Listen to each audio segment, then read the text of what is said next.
How to fix the Downloads folder not responding on Windows. This tutorial shows you how to get it opening smoothly again with a few different fixes. First, click the Start button. Type Command Prompt, right-click it, and click Run as Administrator. After that, click Yes if prompted by User Account Control. From there, type sfc/scan now and press Enter.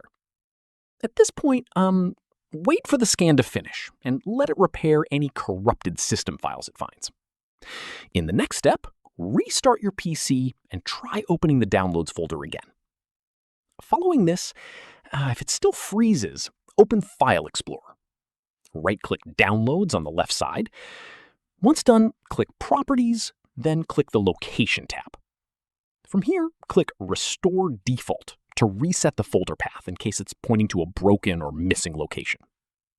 At this stage, click Apply, then OK.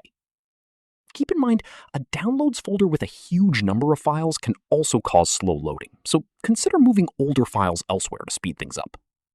Finally, restart File Explorer by right-clicking the Start button, opening Task Manager, selecting Windows Explorer, and clicking Restart. And that's it. If this guide helped you fix the Downloads folder not responding on Windows, give it a like, subscribe for more PC tutorials, and tap the bell icon for updates.